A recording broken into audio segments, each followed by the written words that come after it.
All right, and with us now is the man we saw do a tour de force performance there, Aaron Douglas. Aaron, are you with us? There's Aaron. All right. For some reason, guys, I'm not hearing Aaron like I heard him before. Someone want to do something about that? You got to unmute him. All right. Because everyone was hearing Aaron before. Oh, look, there's Aaron. There's Gordon Rimmer. What the hell is going on over there? All right. I told you this was going to go straight into the crapper. Can they hear him at home? No, they can't hear me. No one can. More important, can you hear you? Here, turn up the damn speaker. I can hear him. Up, not off. Good thing we did that test, huh? It's all the way up. All right, Aaron, you there? Good thing we did that test, huh? All right, it's a good thing we did a test and it worked, and now it's not working. But okay, Aaron. So did you enjoy playing? Now your character's name was Gordon Rimmer.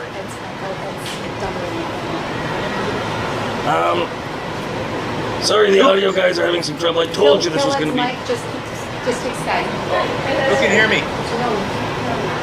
Okay, we're fixed now. We're good. We're good? Okay. So your character's Got it name now? was Gordon Rimmer. Did you ever Got play it a now? character before called the Rimmer? I often play the Rimmer in real life.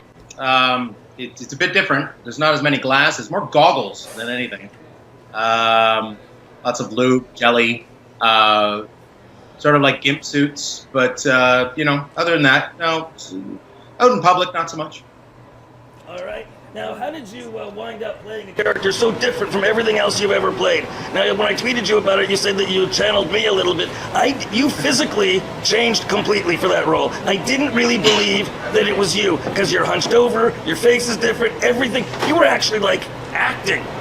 You know, you're a Canadian actor, and you were actually acting, as opposed to the Canadian actor acting, which is a Canadian actor acting in a way that says, look, I'm acting. You actually became that role. Thank you. Yeah, most Canadian acting, it's like step out of the car, ma'am. Would you like another cup of coffee? Sign here, please. This was the weirdest show I've ever done.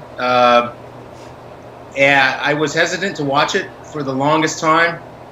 And then sort of like halfway through the airing of it, my wife was like, no, we gotta watch. So finally we sat down and watched it. I thought it was just going to be just horrifying because the filming of it was a really weird experience. But it turned out really great. It's stunningly great. And through the filming of it, post-production and directors would just keep saying, it's just, this show is so great, this show is so great. I finally made choices. Hey, look at me. I've never done anything like made a choice on how to walk, how to talk, how to stand, how to do anything. And when I auditioned for it, I auditioned for the Lux de Jour character, which is not Gordon Rimmer. So in the audition process is a completely different character. And then as we got closer to filming, I got the role. I started talking to the producers and talking to Max, and I realized this is a completely different guy. He's not Lux de Jour. It's basically Lux de Jour is like Paul Stanley, and this guy's not Paul Stanley. This is like Paul Giamatti trying to be Paul Stanley.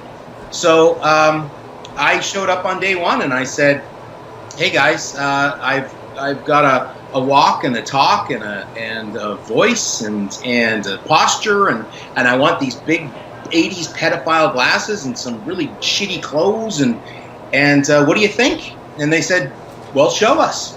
So I did it, and they went, "Yay! We love it! We love it! We love it!"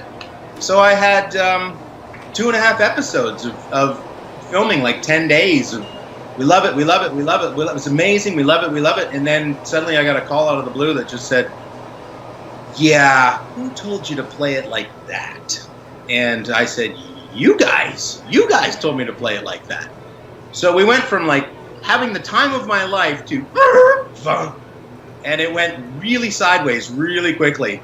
And they wanted me to change Gordon Rimmer and not do it like that. So I said, sure.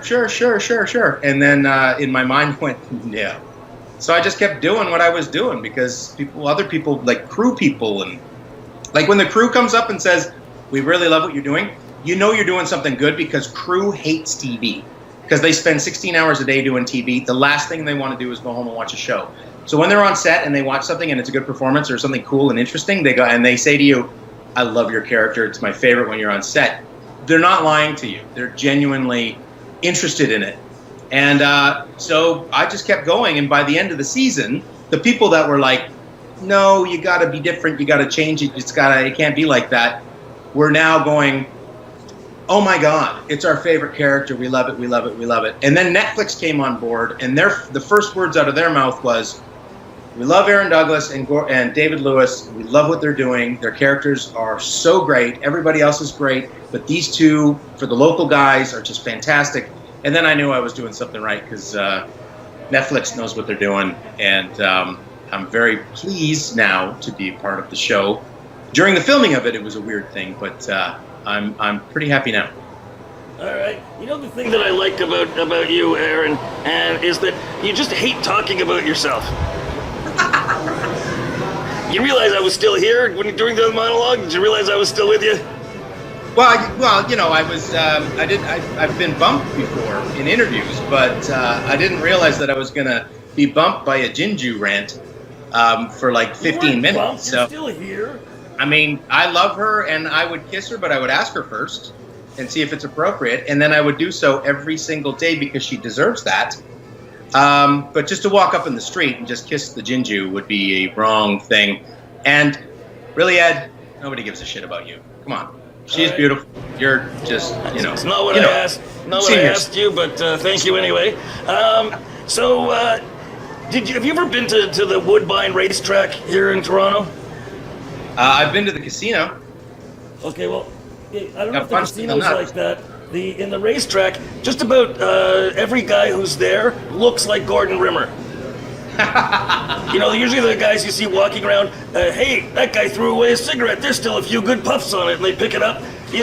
Gordon Rimmer type characters actually exist in real life. That's what was so great, is that normally on TV you see characters which don't exist, and when they're crazy, like outsized egos, they're like, oh, you're like, come on, they don't exist in real life. All you gotta do, we're here at Yonge and Dundas, here in Toronto. Go outside, we can go outside now, we can throw a rock and hit 3 people exactly like that Gordon Rimmer character.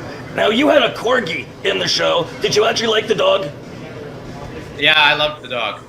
Yeah, the dog was great. Unless a cat or a raccoon crossed the set, we were filming outside, and a cat in the middle of the night would just kind of, the dog would go lose its fucking mind and would go tearing after the cat, the raccoon, or whatever else was on 4 legs. And some grips, if a grip was sort of like crawling under something, the corgi would go after that thing. Like, I don't know how the Queen Mum deals with these things. I don't know how Elizabeth does these things, because those dogs are idiots. They're just menaces, and they're ankle height too. So if you're not paying attention, they will take you down because they're beefy. Like they're fat, beefy little shitty things that will just take you down. But this one was, this was a good little corgi. He was a good little dog. Well, you know, they say you should never work with children or animals, but you're saying this was an okay experience. By the way, I just want to ask you, where are you doing this from? Are you doing like amateur night at stand-up tonight? It looks like you're in a stand-up club with that wall behind you.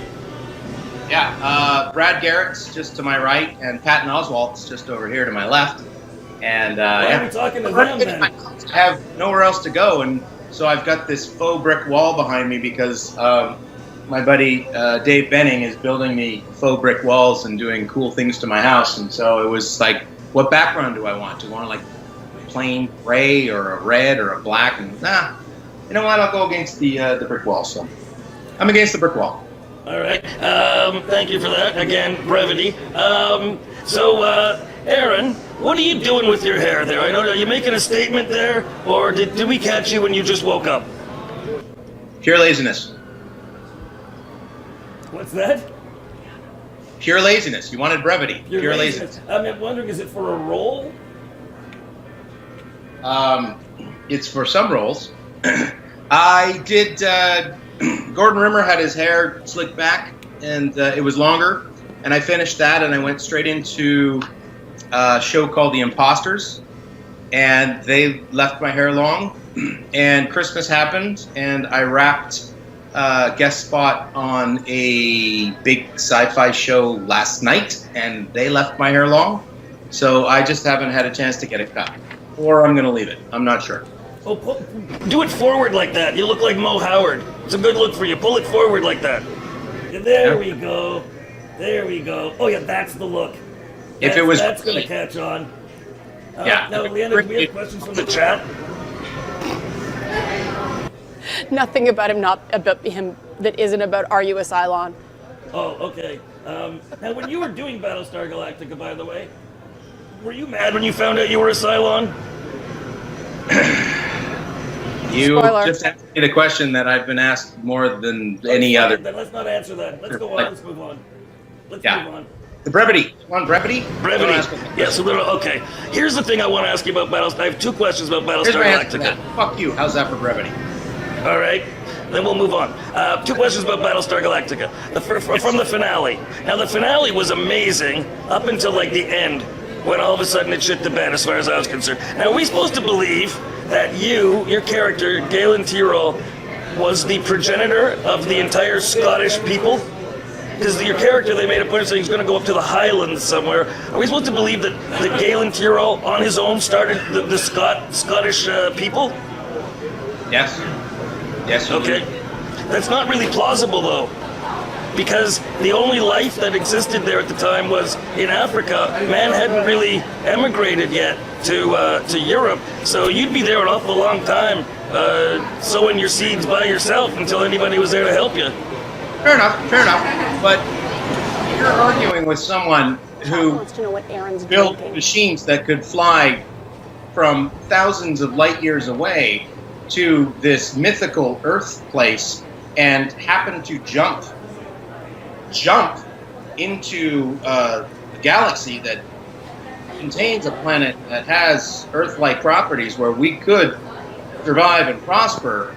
And the fact that you're just saying that you kind of lost me after the fact that I can build spaceships that don't space. Let me get Will Wheaton on the line and we'll go through this. We'll go through this, Ed. We'll change. Hang on a second.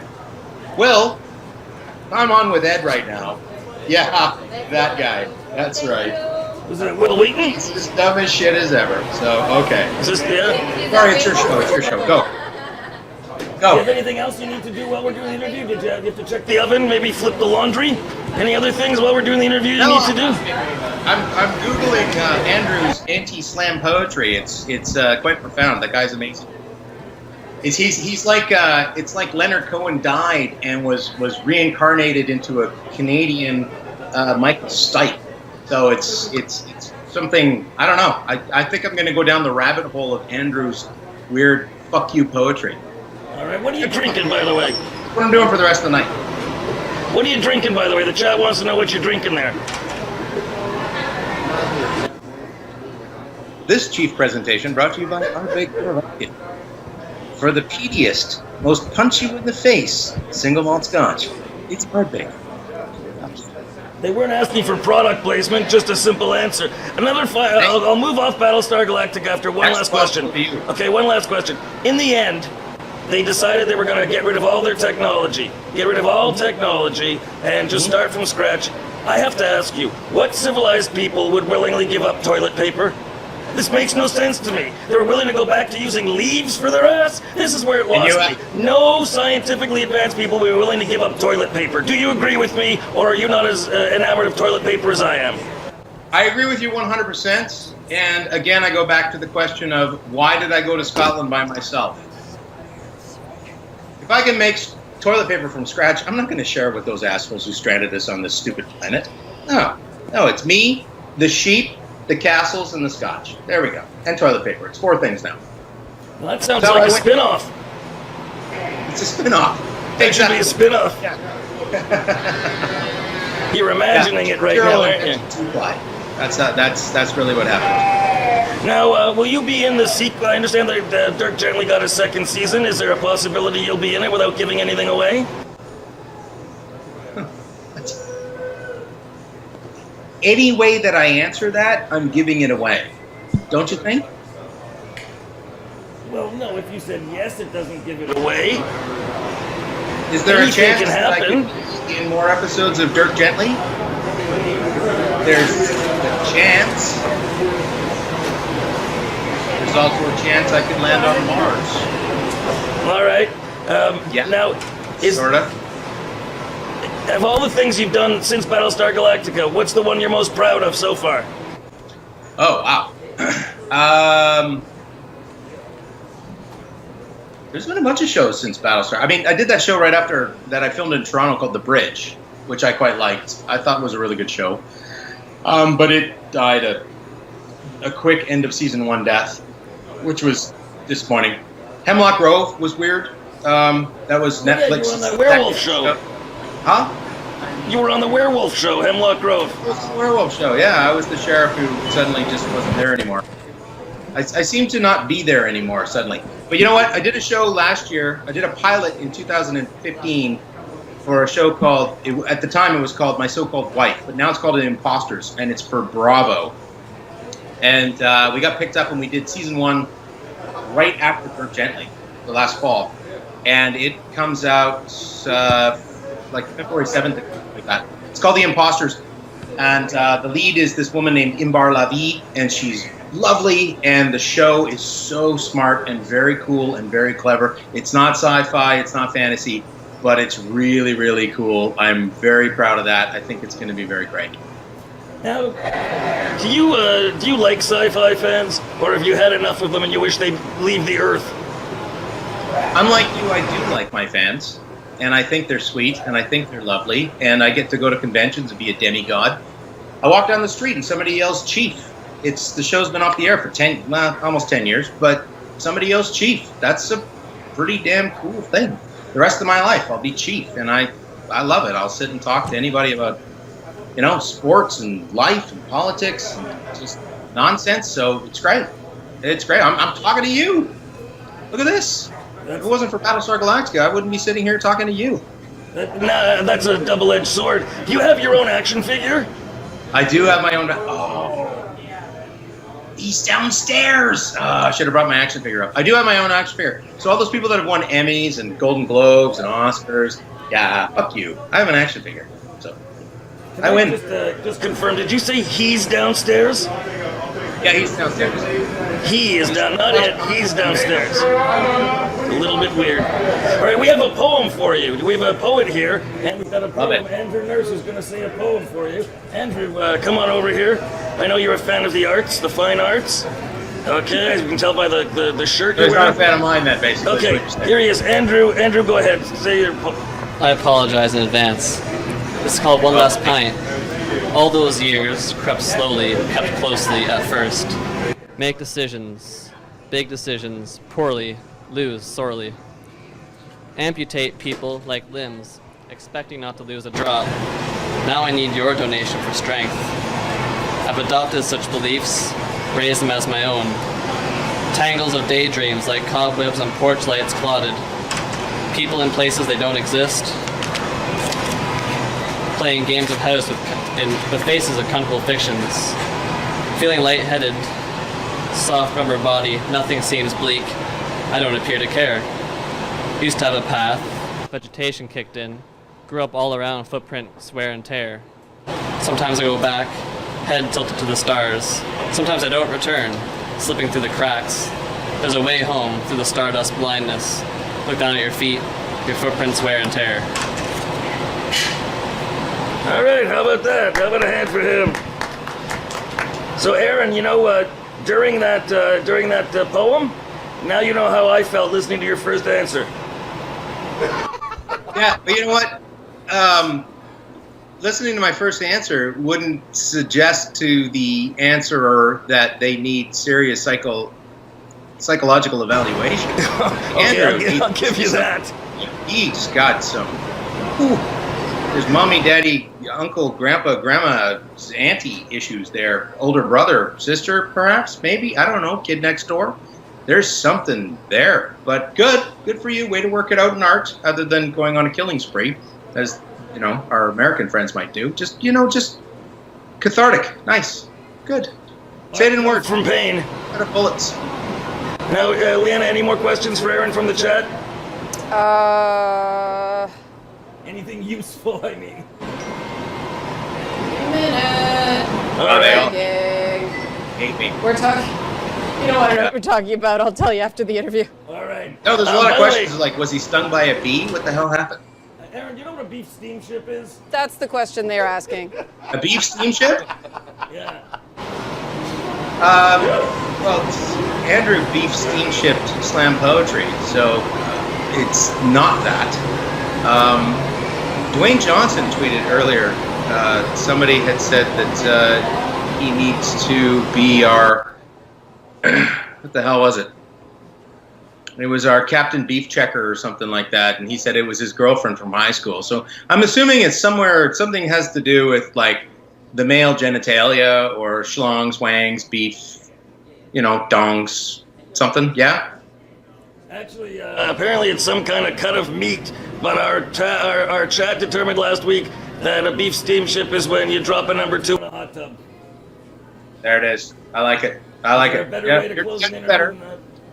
Even my idea was better than the cut of meat. Cut of meat.